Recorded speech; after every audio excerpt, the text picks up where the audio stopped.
It is not a science experiment with Romero as a guinea pig. It is part of modern-day athletic recovery. But watching Yoel plunge himself into minus 245-degree tank is like watching the inner kid come out and play. Romero uses every resource to construct a lethal fighting machine. A fascinating contrast from the Spartan facilities of America's top team, Miami Gym, to the state-of-the-art cryotherapy he uses daily after his workouts. It's anti-inflammatory. It helps for muscle regrowth for Yoel. So he's training a lot, and this he puts his body back to training condition again, so we avoid injuries and we put him. And help the core of my wife too. Yeah.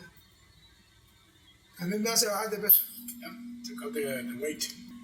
You burn from 500 to 800 calories in the next 4 to 5 hours. So it's a complementary benefit for him. It's amazing. Is it because I stay here? After several minutes at severe temperatures, Romero's recovery takes another step into the esoteric, and it goes for a dive into 90 minutes of hyperbaric chamber recovery.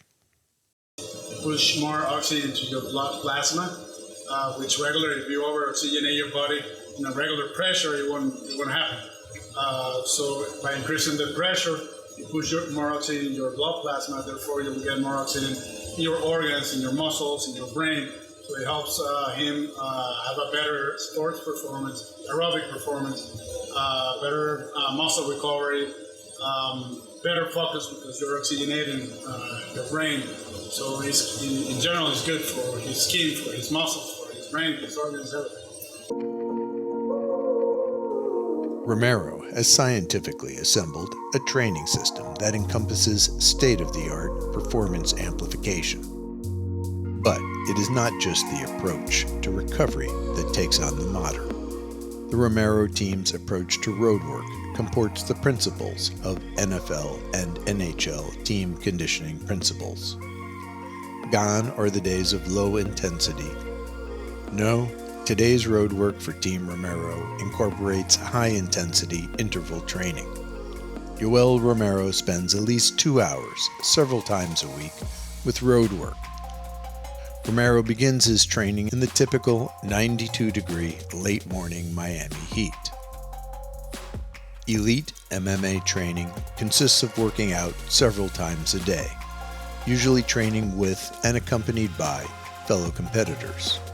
Roadwork, however, is a solitary event, one that must be done and isolates the athlete with his inner thoughts. The athlete must maintain his own motivation, his own drive, his own desire to press on. If there are demons hidden deep inside, the pain demon, the maybe I should retire demon, the solitary nature of roadwork is where the demons tend to show their ugly heads.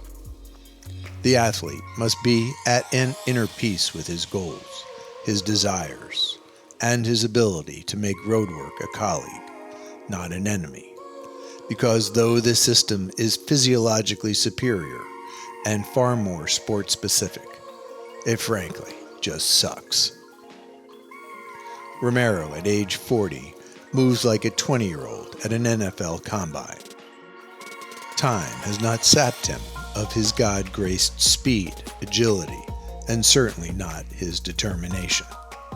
There are certainly athletes who performed at elite professional levels at the age of 40 and beyond. Few at age 40 have the physique, speed, and power, however, that Romero brings to the cage. That said, Romero's modern training approach also pertains to his diet. His meals and macronutrients and dioxyme supplements are specifically prepared to maintain muscle mass, maximize his power, as well as his endurance, all while cutting fat. Though the desire for immediate consumption of food after training is overwhelming, wherever Romero is, he never misses his commitment to what he feels is most important to him, saying grace to God. La comida es muy importante, ¿no? Porque con una buena nutrición puedes hacer una buena base de entrenamiento, no castigas tanto al cuerpo a la hora de bajar de peso, le da la nutrición perfecta que necesita el cuerpo para ejercer ciertas labores de entrenamiento. Y no solamente hacerlo en las últimas 3 semanas o las últimas 4 semanas, sino hacerlo durante toda una vida. In the last 2 weeks leading up to the fight, Romero will drop 10 pounds down to the UFC requirement of 185. His cut has been carefully calculated, and it is something that Romero has done routinely over his 20-year career. And who will Romero face in the octagon? Un muchacho que ha sabido hacer muy bien sus cosas, ha sabido ir imponiéndose ante los rivales que le han puesto. Creo que el gran error que han cometido los oponentes al enfrentarse a él ha sido el menospreciarlo. Allá arriba todos peleadores peligrosos. Todos tenemos 2 manos, todos tenemos 2 piernas, tenemos un cerebro. Y eso hay que respetar. No puedes menospreciar a nadie. Puede que se te suba de arriba al ring, a un cuadrilátero o un octágono, tú no puedes menospreciarlo. Y ese ha sido el error de los demás. Han menospreciado a Único. Whittaker started training in karate as a young boy in South Auckland, a region whose connotation as a rough, urban area is known throughout the continent. And when Hapkido gym owner Henry Perez added mixed martial arts training to the dojo, Whittaker took to it immediately. His hallmark is aggression, and his fights usually end quickly for his opponents. Sabiendo que tus sueños se pueden hacer de realidad, ¿entiendes? Si empujas, con la bendición de Dios y tú eres disciplinado en lo que estás haciendo, ¿no?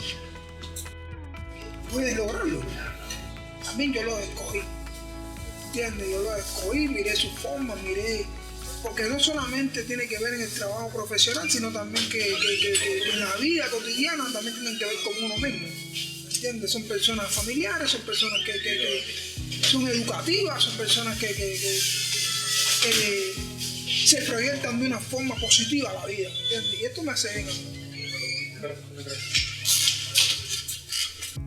When Romero emigrated to the United States in 2011, he found his way to Coconut Creek, Florida, and America's top team founder, Ricardo Liborio.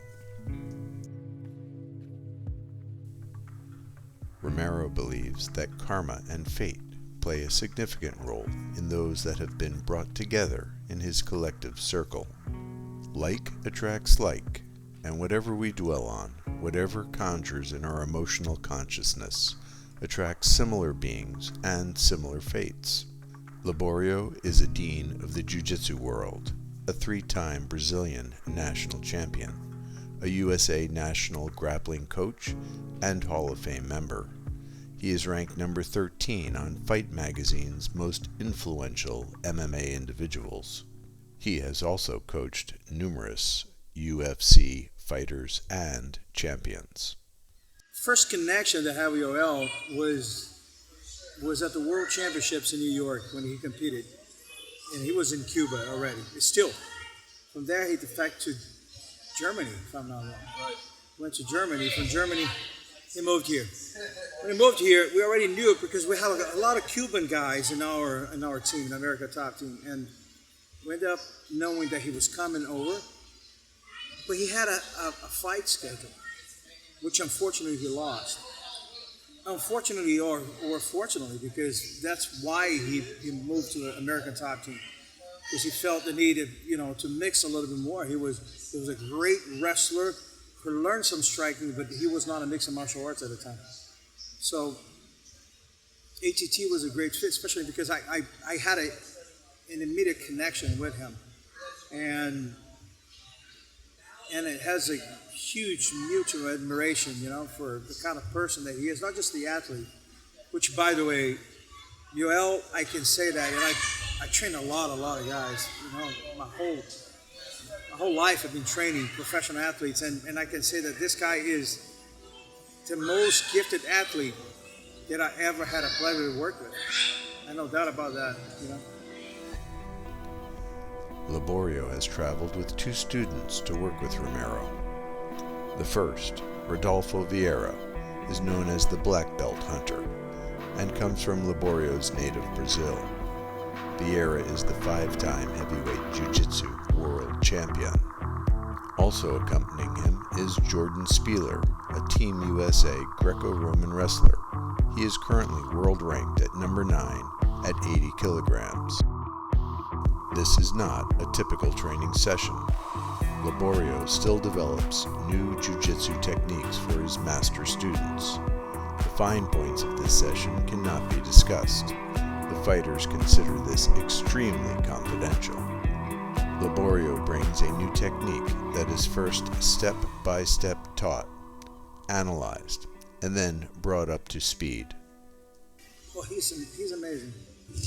Genetic freak with a mix of a huge work ethic, amazing, outstanding competition awareness. He is just absolutely an example.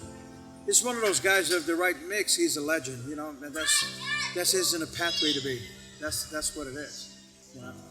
He's a man of God and man of family also, and everybody has their own failures, and ghosts and everything else, but he's extremely human and an amazing teammate, always caring about everybody who's around him, which is a very select group of people. He doesn't let everyone who come in. It has to be part of the group, Though mixed martial arts is an individual sport, what is clear is that success is built by a team.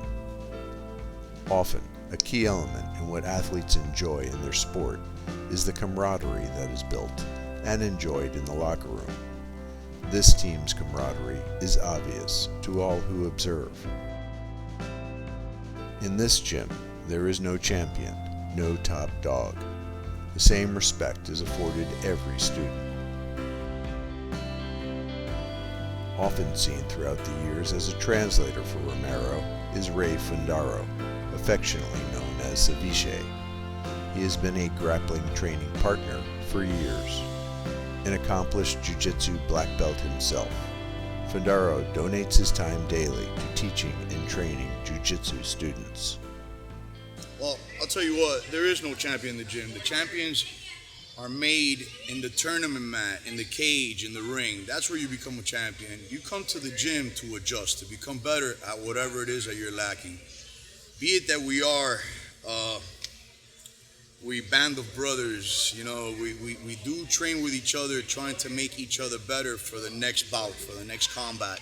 And we all know what it is to cut weight, and we all know what it is to have problems outside of the training center, and we know what it is to get cut and to be bruised up. So it becomes almost like a special bond. Something special does happen on the training mat. His idea is always showing his ability and proving that God somehow is glorified through him. That's his mindset. What I believe is his mindset. It's never really because you hate the opponent. Well, sometimes you dislike the opponent. There's a couple of opponents. There's one opponent that is not very well liked by this camp, but we don't hate him. We just kind of dislike him a little bit because he just talks too much. But we fight. He fights his opponent, not because he hates his opponent, but it's more because he loves the people behind him, standing behind him. Everyone for that matter. It's not just him, he's taking the brunt of the punches and handing them out as well. But he loves his trainers, he loves his family, he loves his team. He's representing all of us. Every single person that has had something to do with the the outcome of that W he represents. So as we prelude into UFC 213 here at the MGM in Las Vegas, it's 112 degrees and the heat is on the odds makers. They have it a slight favorite Whittaker or a slight favorite Romero, depending on your sports book. What are we in store for? Well, you can never be certain in an MMA fight. When we return for episode 3, a champion will be belted. We will take a look inside at the lead-up and outcome to the fight.